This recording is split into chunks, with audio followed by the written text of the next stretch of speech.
The seven purposes of ISKCON by Srila Prabhupada. First purpose, to systematically propagate spiritual knowledge to society at large and to educate all people in the techniques of spiritual life in order to check the imbalance of values in life and to achieve real unity and peace in the world.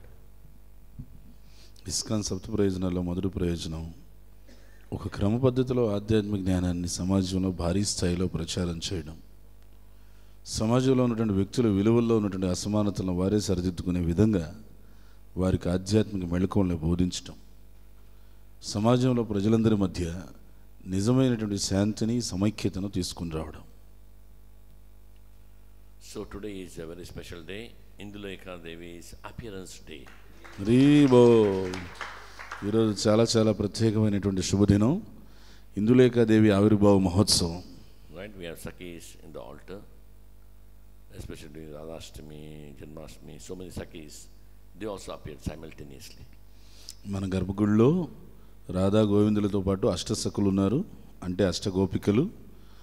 భగవంతుడు కృష్ణుడు ఆవిర్భవించాడు, తర్వాత రాధారాణి ఆవిర్భవించింది రాధాష్టమి రాధారాణి ఆవిర్భావానికి దగ్గరగా ఈ సఖులందరూ కూడా ఆవిర్భవించారు.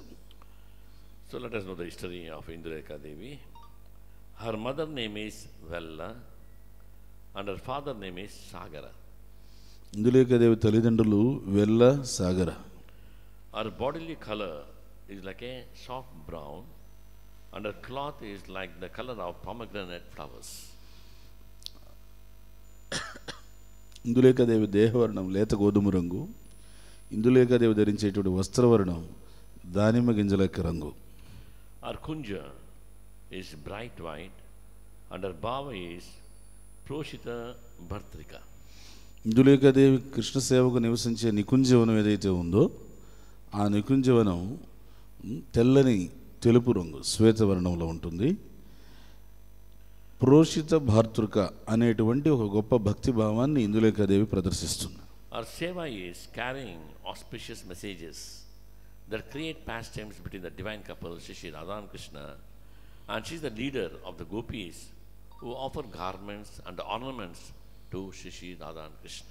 ఇందులేఖాదేవి యొక్క ముఖ్యమైనటువంటి సేవ కృష్ణ సంబంధమైనటువంటి శుభవార్తల్ని అందరికీ కూడా చేరవేయడం, తద్వారా రాధాకృష్ణ యొక్క దివ్యమైనటువంటి లీలలు ఏవైతే జరుగుతూ ఉంటాయో వాటికి సంబంధించినటువంటి సమాచారాన్ని అందరికీ చేరవేసి ఆ దివ్యమైనటువంటి లీలలు ఇంకా చక్కగా రసవత్తరంగా జరిగేటట్టుగా చూడడం. అదే సమయంలో కృష్ణుడికి రాధా గోవిందులకి ఆభరణాలు, వస్త్రాలు సమర్పించేటువంటి గోపికలు ఎవరైతే ఉన్నారో వాళ్ళందరికీ కూడా అధినాయికగా ఇందులేఖాదేవి ఉంటుంది. So let us know about the bhava. The bhava is Proshita Bhartrika. What is the meaning of it? ప్రోషిత భార్తృక అనేటువంటి ఆ భావం గురించి మనం తెలుసుకుందాం. ఏమిటి దాని అర్థం?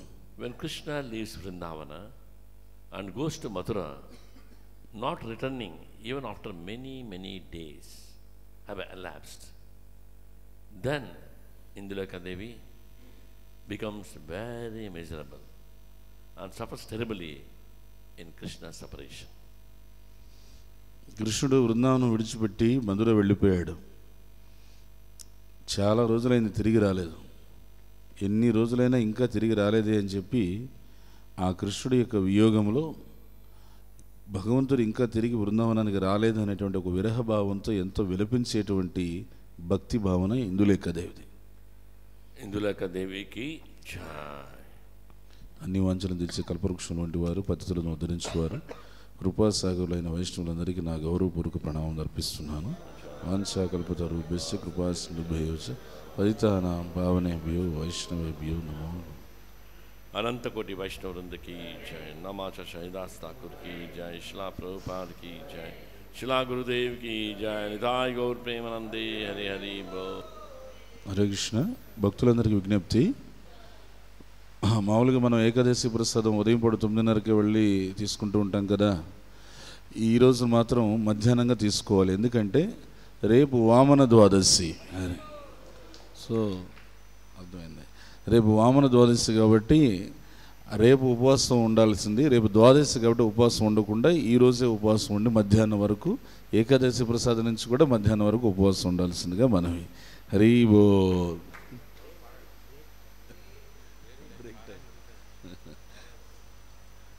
బ్రేక్ తక్కువ ఉంది అది కూడా. నాకేదో ఉంది ఏంది 10 గంటల 10 నిమిషాలు ఫాస్టింగ్ బిట్వీన్ అది.